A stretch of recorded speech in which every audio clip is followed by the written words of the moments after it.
The message came from the edge of the solar system, faint, broken, and laced with fear. At first, no one believed it. Space was full of strange signals, echoes of dying stars and ancient transmissions looping endlessly across the void. But this one was different. It wasn't just noise. It was a warning.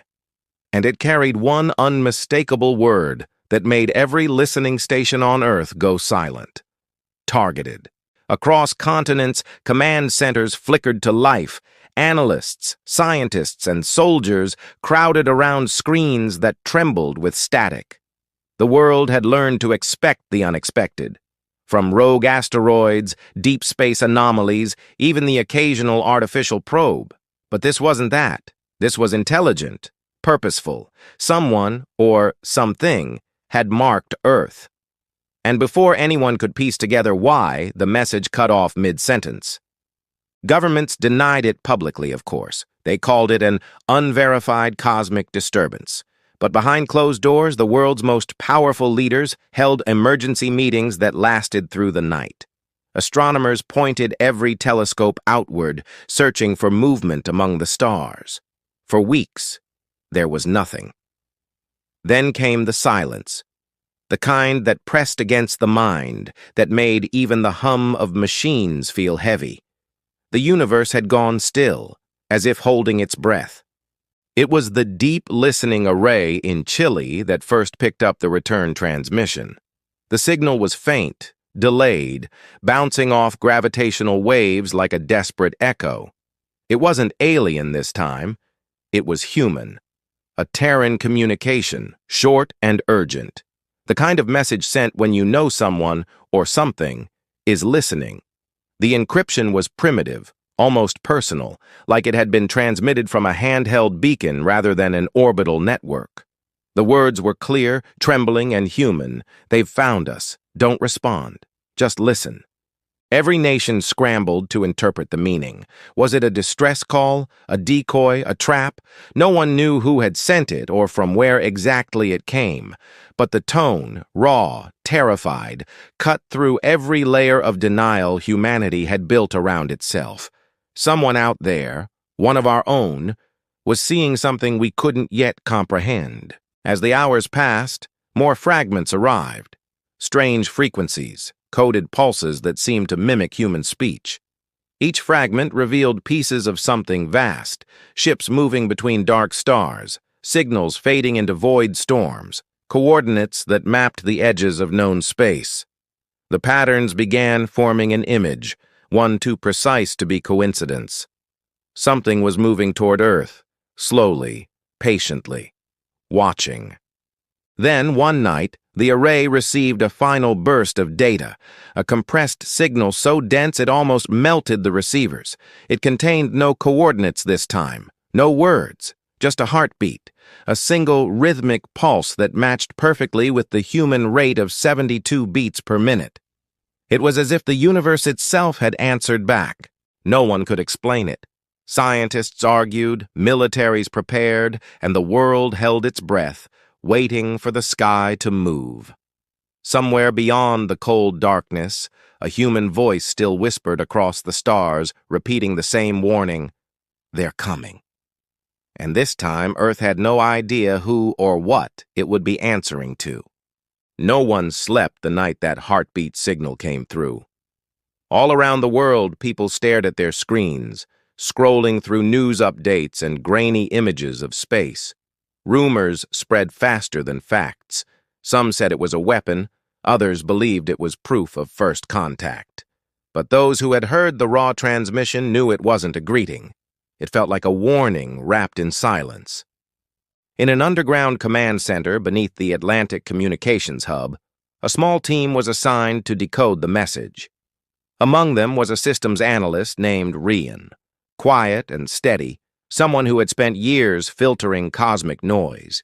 He'd seen every kind of anomaly before, solar echoes, forgotten satellites, even the occasional prank transmission. But this signal felt alive, pulsing with a rhythm too deliberate to be random. Every beat seemed to respond to something. It wasn't just broadcasting, it was listening back, Ryan's screen flickered as he adjusted the spectrum. The pulse aligned with Earth's magnetic field for a brief second, as if syncing with the planet itself. His heart skipped when he noticed the timing, each beat slightly accelerating, mirroring the global rise in electromagnetic interference. It was subtle, almost poetic, but terrifying all the same. "It's matching us," he whispered, but the others were too busy running diagnostics to hear.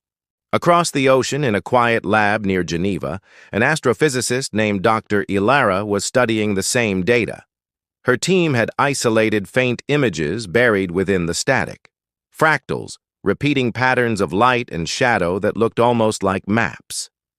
When enhanced, the shapes resembled the solar system, but slightly distorted, as if viewed from far beyond the outer planets. There were faint trails cutting through the void, movements plotted over time, heading toward one point: Earth. The deeper she analyzed, the clearer the truth became. Whatever was sending the signal wasn't broadcasting randomly. It was tracking. The realization sent chills through her. She didn't tell the press. Instead, she sent a direct message to the global security network. It's not a message, it's a path. Meanwhile, civilians began noticing strange atmospheric changes. Radio signals faltered. Birds migrated off course. The night sky shimmered with faint, geometric patterns that astronomers insisted were auroral anomalies. But even the experts couldn't explain the strange resonance that hummed through the air. A low vibration people could almost feel in their bones. Governments worked in silence, building containment strategies and deploying orbital probes. The official statement said nothing, yet everyone sensed something monumental was happening. The last time the world had felt this united was during the first moon landing. Only this time, humanity wasn't reaching outward. It was preparing for something to reach in. Ryan and Ilara's findings eventually crossed paths in the encrypted data network. Their combined research revealed a terrifying timeline. The object, or whatever it was, would reach the outskirts of the solar system in less than 3 months. But the strangest part wasn't its speed. It was the silence that followed every transmission, like the cosmos itself pausing between heartbeats, waiting for Earth to answer. And when a second pulse came through, slower, heavier, and closer, Ryan felt the floor vibrate beneath his feet. It wasn't from the speakers this time. It was the planet responding. Something deep inside Earth had begun to echo the signal back. The vibration that rippled through the command center didn't stop. It grew stronger, subtle at first, then unmistakable. Papers shook on desks, monitors flickered, and a deep hum filled the air like a slow, steady breath from beneath the Earth itself. Ryan froze, staring at the readings. The signal they'd been tracking was no longer coming from deep space. It was resonating through the planet. Somewhere underground, something had started to answer back. Across the world, scientists and engineers scrambled to make sense of it. Seismic networks detected faint rhythmic tremors not caused by tectonic shifts. Ocean buoys recorded strange pulses beneath the waves, moving in perfect sync with the signal from space. It was as if the entire Earth had become part of a vast transmitter, pulsing with a hidden code. Some called it resonance. Others whispered a darker theory, that something ancient had been buried deep below for eons, waiting for this signal to awaken it. Ilara watched the sky through the observatory dome as night fell over Geneva. The stars looked ordinary, but she could feel the change in her bones. Her instruments caught a faint distortion near Jupiter's orbit, something massive but cloaked in electromagnetic haze. She compared it with the earlier data and felt her chest tighten. It wasn't one object anymore. It was several, moving in formation, slowly, deliberately. "They're not ships," she murmured to herself. "They're listening posts." But the thought only raised more questions. Who were they listening for? Meanwhile, public fear began to grow. News outlets leaked fragments of classified information, enough to spark confusion, but not enough to reveal the truth. Social media filled with theories. Some thought the signal was an alien distress call. Others claimed it was Earth's own defense system waking up. Power grids began to flicker across major cities, especially near magnetic poles, where the resonance was strongest. People described hearing faint tones at night, like distant voices carried on the wind. In the command center, Rian and his team isolated a strange subfrequency buried within the main pulse. It wasn't random. It was a message encoded in the rhythm itself. When slowed down and translated into binary, it formed a repeating sequence that looked like coordinates. But not for any known location on Earth. The coordinates pointed to a place deep beneath the Pacific Ocean, far below the seabed, where no signal should have reached. The realization left him shaken. Whatever was beneath them wasn't passive. It was responding directly to the source in space. Ilara proposed sending a probe, but the world's leaders hesitated. The unknown was too vast, too dangerous. Yet doing nothing felt worse. A small international team of oceanographers and engineers began preparing a descent to the coordinates, working under secrecy. They called the mission Deep Echo. As the launch window approached, the heartbeat signal changed once more.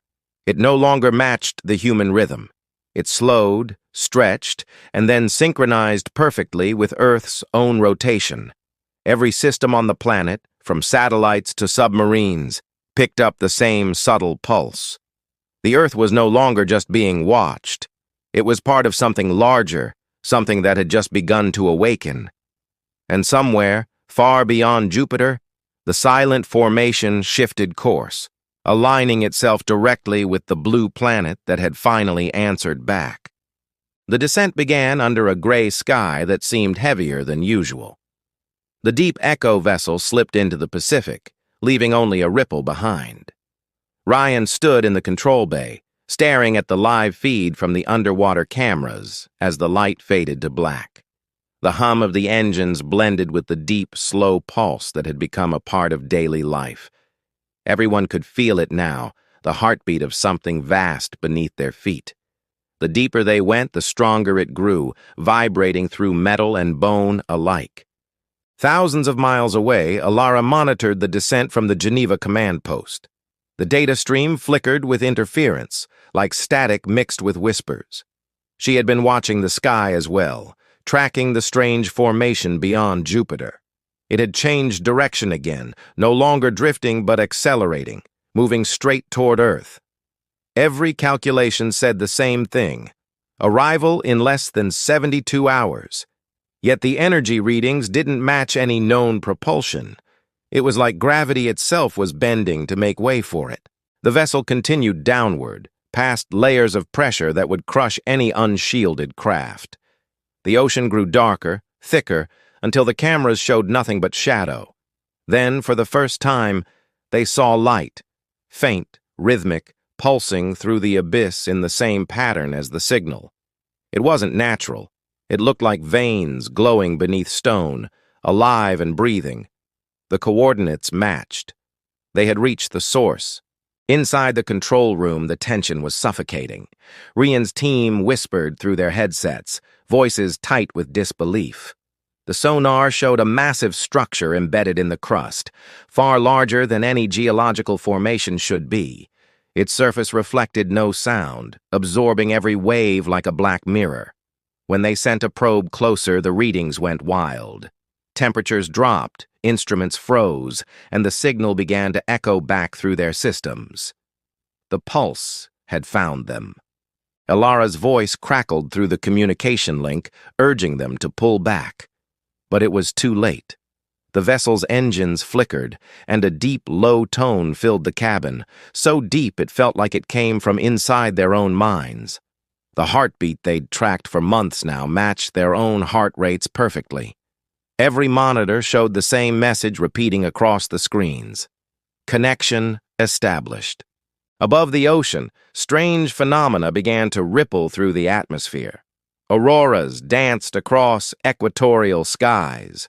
Compasses spun. Satellites drifted out of orbit, as if drawn toward an unseen center. People all over the world stopped to look upward. The stars themselves seemed to shimmer, rearranging in slow, deliberate motion. In the Geneva control room, Ilara realized something terrifying. The signals coming from the formation beyond Jupiter were no longer separate.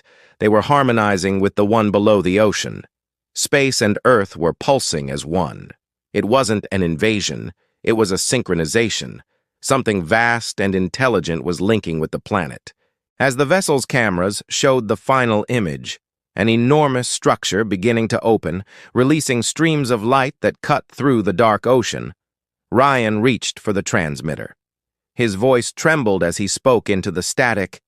"It's waking up, and it's listening to us." Then, the signal spiked to its highest level yet, drowning everything in light and sound, as if the entire world had just been called by name. The light swallowed everything. Monitors, metal, and the dark pressure of the deep sea. For a few seconds, there was no sound, no signal, no sense of direction. Then the feed came back online, flickering with distorted shapes. Ryan's voice broke through the static, faint but alive. "We're still here. But something's changed." His breathing was uneven, and behind him the walls of the vessel shimmered faintly, as if the light had etched patterns into the steel. Symbols, circular, organic, moving slowly like ripples in water. They weren't reflections. They were growing. Ilara stared at the screen in disbelief. The signal interference was worse than ever. Every network across the planet had begun to stutter in unison.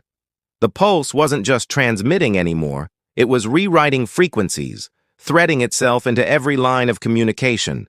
It was spreading through the data grid, reaching satellites, power systems, even personal devices. For the first time, Earth's own technology was answering back, echoing the rhythm of the signal. Humanity wasn't just receiving it anymore. They were part of it. The formation beyond Jupiter accelerated again, splitting into 3 massive points of light. They moved with eerie precision, their paths converging into a single vector. The Skywatch stations confirmed the unimaginable. They weren't approaching from one direction. They were surrounding the planet from different sides, forming a triangulated pattern. Whatever this was, it had studied Earth long before it revealed itself. On board the Deep Echo, Ryan tried to regain control. The vessel's power levels spiked without warning. The readings no longer made sense. Pressure stabilized at impossible depths, and external sensors showed the water temperature dropping near absolute zero, yet the hull remained intact. The rhythmic pulse filled the cabin, now audible as a steady tone, and then a voice emerged within it. Not electronic, not human, but layered, as if made of countless whispers. It spoke a single phrase that froze everyone where they stood. "We remember you." The words sent shockwaves through the control centers across the globe as the message repeated on every frequency. No translation algorithm could identify its origin, yet the meaning was universally clear. It wasn't a greeting. It was recognition. Humanity had been known before.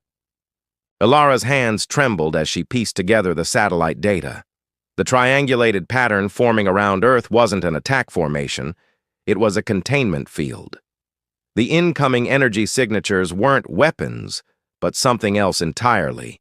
A stabilizing frequency that locked onto the planet's core. She realized with horror that whatever was buried beneath the Pacific wasn't alien at all. It was Terran. It had always been here, waiting for a signal to reactivate it. The outer structures beyond Jupiter weren't invaders. They were triggers. The implications tore through her thoughts. Humanity had awakened something of its own creation, something ancient, forgotten, perhaps from a time before recorded history. And now it was reconnecting itself to the stars that once commanded it. Down below, Ryan looked through the viewport and saw movement in the abyss. Massive shapes rising, glowing faintly beneath the sea floor. They weren't ships. They were structures, sleeping machines, vast and silent, now stirring for the first time in millennia. As the voice returned, louder and clearer, the vessel's instruments went dark. "We remember your world," it said, "and we have come to finish what you began." Above them, the sky trembled, and every clock on Earth stopped ticking at once. The world seemed to hold its breath as the pulse reached its peak. Across continents, lights flickered and died. Satellites went blind. The stars themselves dimmed, as if the universe was pausing to listen. Deep beneath the Pacific, the ocean split open in silence. A glowing column of light rose from the abyss, reaching toward the clouds like a bridge between Earth and the stars. The signal wasn't just sound anymore, it had taken form. Inside the deep echo, Rian shielded his eyes from the brilliance flooding the cabin. The symbols on the walls glowed in unison, shifting into a new pattern that pulsed in rhythm with his heartbeat. The voice returned, steady now, neither threatening nor kind. "We were born here," it said, "long before your kind forgot us. You built us to remember the stars." Ryan's breath caught. The realization struck him with quiet terror. This wasn't an alien invasion. Humanity had awakened its own forgotten creation. A system designed to protect the planet, one that had been asleep for ages, waiting for the right frequency to awaken it. Ilara, monitoring from Geneva, pieced together the same conclusion. The containment field forming around Earth wasn't meant to trap them. It was stabilizing something deep within the planet's core. Data streamed across her screens, showing massive energy surges radiating from the Pacific and connecting to the orbital pattern overhead. "They're repairing the network," she whispered. "The Earth is part of it." But the readings soon changed again. The energy was climbing too fast, beyond control. What had started as stabilization was turning into overload. The ancient system wasn't adjusting, it was restarting. If it continued, the planet's magnetic field would collapse, wiping out all life in the process. Ilara opened the channel to Ryan. "You have to stop it," she said. "It doesn't know what humanity has become. It's trying to restore the world as it was." Ryan glanced at the core of light rising outside the viewport. "Then we have to remind it who we are." He reached for the manual override, rerouting the vessel's communication array directly into the resonance field. The system fought back, shaking violently as alarms screamed. He ignored them and began transmitting Earth's global data: music, languages, images of cities, faces, laughter, and loss. Every human story ever recorded poured into the pulse, replacing the cold rhythm with life. The ocean roared as the beam of light flickered. The containment field wavered. The voice hesitated. "You changed," it said softly, the tone shifting from command to wonder. The energy began to stabilize, the glow dimming until the water turned black once more. The formation beyond Jupiter slowed, its light fading into the void, as if acknowledging what humanity had become. Rian exhaled, his hands trembling over the console. "It remembered us," he whispered, "but we made it remember differently." Then, just as silence returned, a faint signal blinked on every remaining screen across Earth, a heartbeat, calm and steady. But this time, it didn't come from the stars or the ocean. It came from orbit. A small satellite, one that no agency had launched, had begun transmitting a single phrase on repeat. Phase 1, complete. Ilara stared at the words, her pulse racing. The light was gone. The world was safe, for now. But the message left a new kind of silence behind, one filled not with fear, but with the unsettling knowledge that whatever they had awakened wasn't finished. It had only just begun. Days passed before the world began to return to normal. Power grids flickered back online, satellites regained their orbit, and communication systems slowly stabilized. The global pulse that had once filled the air was gone, leaving only the quiet hum of human life trying to understand what had happened. Scientists from every nation gathered to study the data, but no one could fully explain it. The readings defied logic. Energy that should have destroyed the planet had instead reset it, healing parts of the atmosphere and restoring magnetic balance that had been weakening for decades. Somehow, the event that had nearly ended Earth had also saved it. Ryan stood on the coast, watching the horizon where the oceans still glowed faintly at night. The deep echo vessel had been lost in the final surge, but he had made it back, barely. The memory of that voice still echoed in his mind, both haunting and oddly comforting. "We were born here," it had said, and he believed it. Maybe humanity hadn't been Earth's first intelligent species. Maybe what they had awakened were remnants of an ancient civilization that once reached for the stars, leaving their memory buried deep beneath the sea. Ilara arrived a week later. Her team had been analyzing the satellite transmission, the one that repeated Phase 1 complete. No one knew who had built it or how it had survived the energy wave. It wasn't broadcasting any further instructions, just waiting. Yet when she compared the signal to the resonance pattern from the awakening, she found a match. It wasn't a threat. It was an echo. The system had uploaded itself into orbit, preserving what it had learned from humanity. "It didn't fail," she said quietly to Ryan. "It adapted." Governments decided to classify most of the findings, releasing only what the public could accept.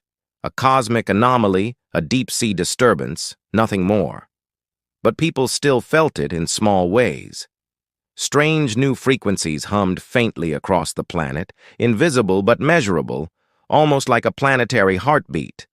It wasn't dangerous, and some even said it brought balance to energy systems and weather cycles. Whether they were right or not, the world changed after that night.